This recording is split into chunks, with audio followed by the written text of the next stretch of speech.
Hello Plantliners! Kumusta po kayo? Welcome back sa ating channel. At bago tayo gumawa ng gardening project, ay magluluto muna tayo. Kaya nandito tayo sa ating maliit na kusina. So, samahan niyo ako at ipapakita ko sa inyo ang aking prepare na ulam. Ang recipe na ito ay very popular sa ating mga Pilipino. At kahit ordinary days ay hinahanda po natin ito. So, ito yung paraan ko ng paghahanda ng recipe na ito. So, papakita ko po sa inyo. Tara!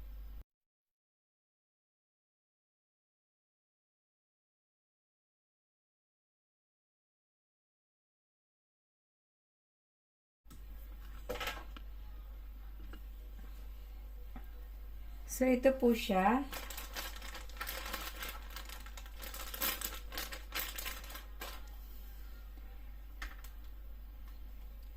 So, na-boil ko na to kagabi. Dumikit. Dapat hindi ko yata ginanito. Dumikit siya. So, pinakuluan ko kagabi. And then, nilagay ko sa fridge. Para chilled siya.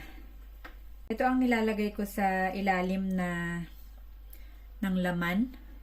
Yung sa ilalim, hindi sa balat ha. Yung sa ilalim is barbecue seasoning mix. So, meron na siyang sea salt, black pepper, red and green chili flakes, ganon, onion granules. Yan, coriander.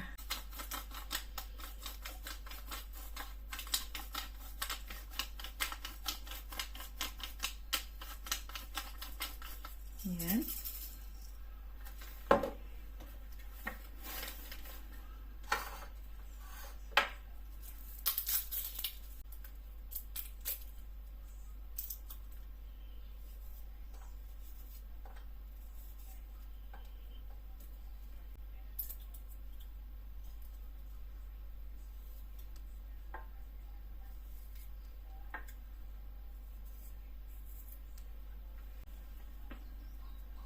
So, next, ang gagawin natin ay maggagawa tayo ng mga butas dito sa balat niya. Kita niyo yan. Yan. And then, isusuksok natin yung mga garlic sa ilalim. Palasa. So, ayan. Nalagyan na natin. Itong isa ay gagawin ko siyang plain. And then, sa ibabaw, ayan. Kailangan dry po siya bago lagyan ng salt. So, lalagyan natin ngayon ng salt. Ang ginamit ko is rock salt. I-preheat natin ng 5 minutes. Magluto na rin tayo ng ating kanin.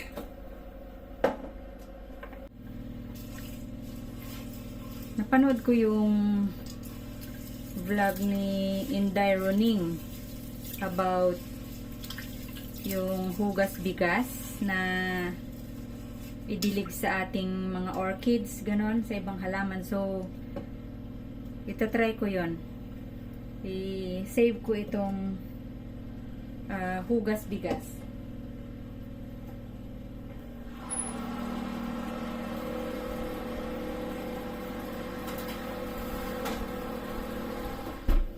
And then, babaan ko yung thermostat ng aking oven. Gawin ko lang siyang mga 225 kasi kundi mabibigla yung ating pork belly, masusunog agad.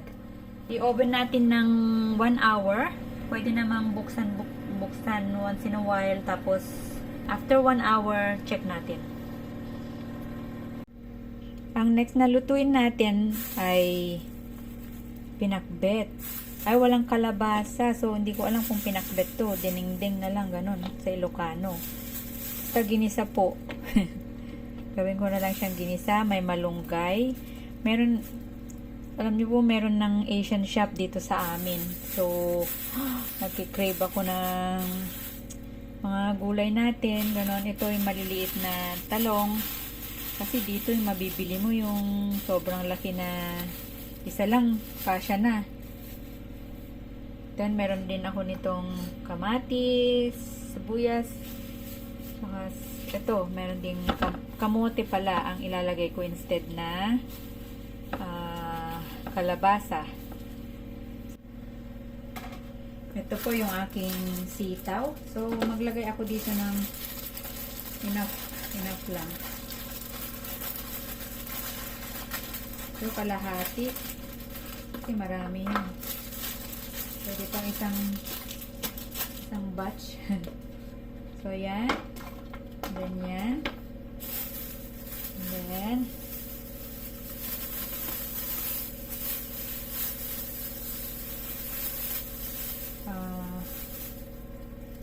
tatlong talong. Tingnan nyo, ganito yung, di ba, talong dito. Malalaki. Samantalang yan sa atin, oh. Maliit lang. Mas tasty yung maliit, I think. So, ito ginagawa ko is pang-ihaw ba. Mas madaling ihawin. And then, sa malunggay, siguro, yan, masarap to. Yung apat. Para may isa pa akong panghalo next time. So, ayan. Pwede na yan. Tapos, kalahati ng ating kamote. Yan po. Diba? Tipid-tipid. Kasi mahal po dito yung mga ganitong gulay.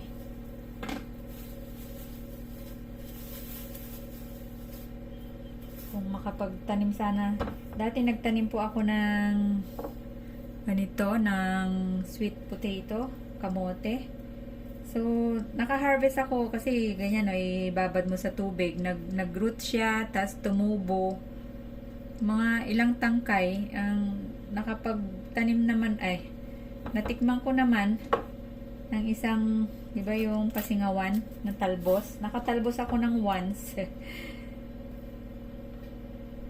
O baka ilagay ko na lang lahat. Kasi mabubrus na siya eh.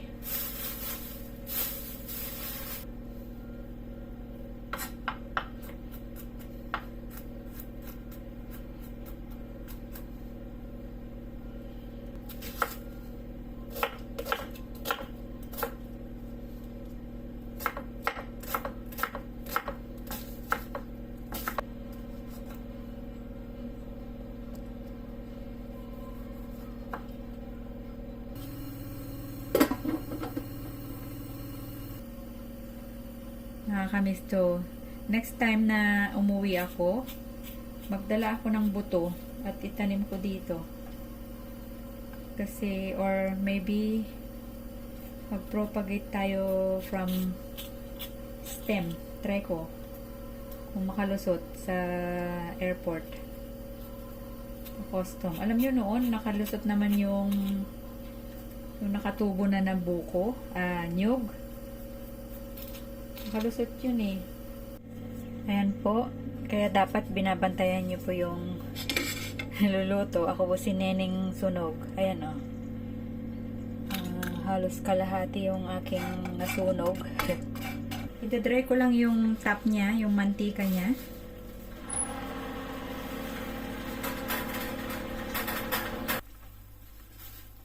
Para magkaroon siya nung, alam niyo yung parang chicharon na, di ba yung magka-crack. Ayan o. Ito medyo ano na siya eh. Hard na siya pero para umalsa. Tapos para siyang maging parang magbulaklak. Anong tawag doon? Is ito, kahit anong vinegar. Ako meron akong white wine vinegar. So, ito siya. Iano lang sa ibabaw na ganyan is i-brush. Tapos puputok-putok yan para siyang chicharon. Yan.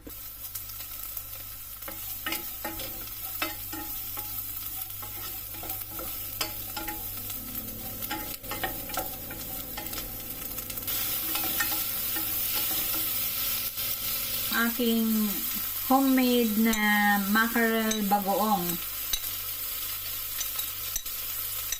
Yan. Diba? Mackerel yan. Madali lang pong gumawa ng bagoong. So, pwede kayong gumawa. Malinis. Alam yung sarili nyo pong gawa. Now, pwede na nating ilagay yung ating gulay. This time, lagyan natin ng sabaw.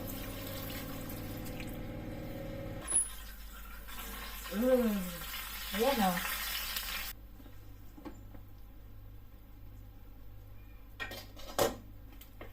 Ayan, luto na yung ating gulay. Sarap yung okra tsaka yung ating malunggay. Ano ko muna yung kanyang mantika. Ito yung merong garlic.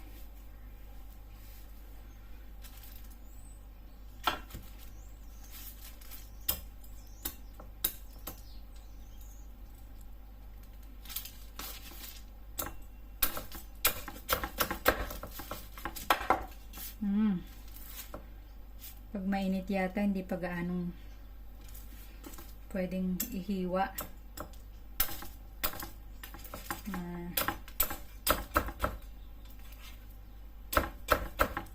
Nadudurog siya. Very moist pa yung ilalim.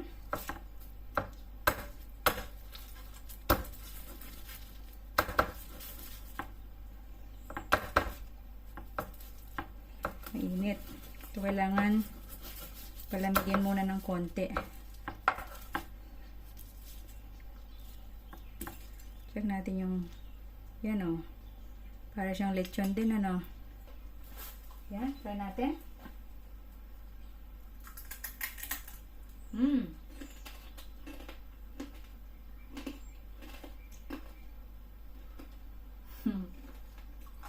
Malutong. Baka sumama yung pasta ng ngipin ko. Pero, crunchy siya. Kain. So, ito na po siya, ang ating crispy pork belly. Medyo na-burn ng konti yung mga top. Pero, just right, I'd say. Look. Rock hard. Kasi na, crispy. So, yeah, pero moist pa rin yung ilalim. Yan o, makita nyo dyan. Yan, hindi naman na-dry out yung ilalim niya. And then, ito naman yung ating gulay.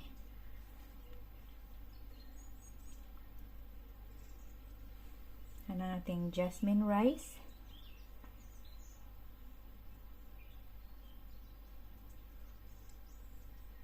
At para sa ating appetizer ay ito, ang ating homemade kimchi. Yan. Yan po, kain na tayo.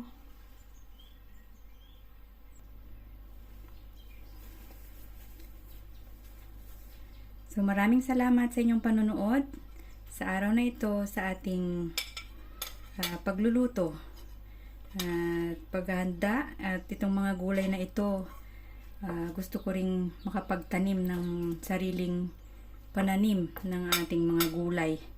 Kasi mas masarap po ang lasa kung sarili po nating tanim yan. So, ayan po ang ating mga gulay. So, kain po tayo. Hanggang sa muli, ito ang inyong Tita Sue. Bye!